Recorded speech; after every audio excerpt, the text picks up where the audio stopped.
이 대통령이 중동 순방 마치고 오늘 그 추도식에 간 거였는데 순방은 끝났지만 끝나지 않은 순방 이야기가 조금 있습니다.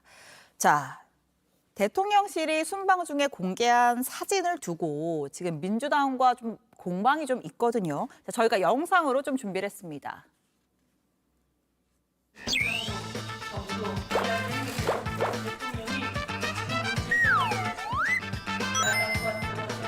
대통령실의 사진입니다.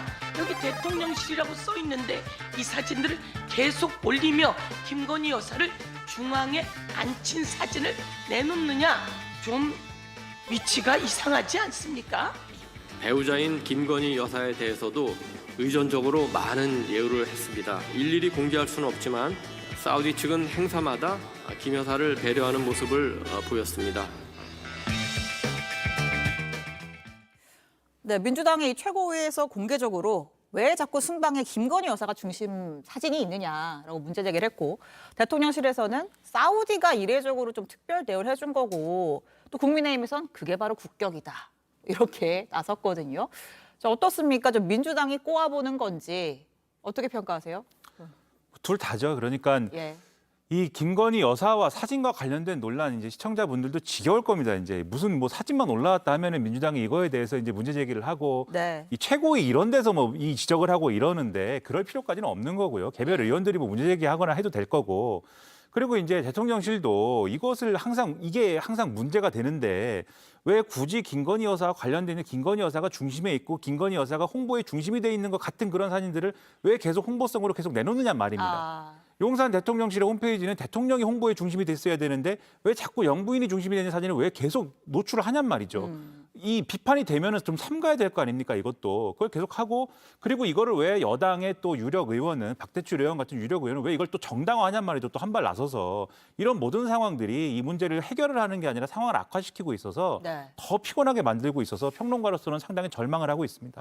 논란이 될 걸 알면 좀 안 쓰는 게 맞지 않느냐 이런 얘기도 하셨는데. 저는 우선 민주당에 대해서 저는 비판을 할 수밖에 없는데요. 예. 사실은 뭐 사진을 가지고도 뭐 너무 이상하면 비판할 수는 있습니다만은 네. 모든 사안에 대해서 김건희 여사만을 저렇게 앵무새처럼 외치는 것은 마치 김건희의 함정 내지는 김건희의 덫에 스스로 빠져 있는 거 아니냐, 저 그런 생각이 들고요.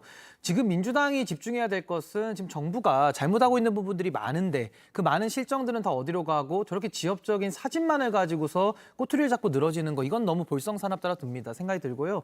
지금 예를 들면 특별감찰관 같은 거 임명 계속 안 하고 있거든요. 이번에 네. 의전비서관 문제도 나오지 않았습니까? 그리고 또 지금 김행 후보자 이후에 여가부 장관 후보자도 인선이 안 이루어지고 있어요. 그럼 이런 것들에 대해서 문제 제기를 하고 즉 국정 운영의 난맥상들에 대해서 비판을 할 책임이 있거든요. 네. 그리고 더 나아가서는 윤석열 정부가 교육개혁, 그다음에 노동개혁, 그다음에 연금개혁에 대해서 아무런 안도 내놓고 있지 않습니다. 그럼 여기에 대해서 민주당이라도 대한수권 세력이라는 느낌을 주기 위해서라도 본인들이 아니라도 좀 내어놓으면서 정부에 대해서 토론의 자료 나오라고 이런 식으로 이야기라도 할 수 있는 건데 아무것도 하지 않거든요. 예. 그렇기 때문에 저는 뭐 대통령실에서 저런 식으로 김건희 여사에 대해서 사진을 중앙에 배치하고 또 제2부속실도 만들지 않으면서 여러 가지 논란을 만드는 것도 정치적인 무능입니다만은 민주당부터라도 좀 제대로 된 견제를 해서 국민들의 마음을 좀 어루만질 필요가 있는데 전혀 엉뚱한 일만 하고 있기 때문에 좀 민주당의 최고위원회도 국민들의 신뢰를 얻기는 매우 어렵다. 저 그렇게 봅니다. 알겠습니다.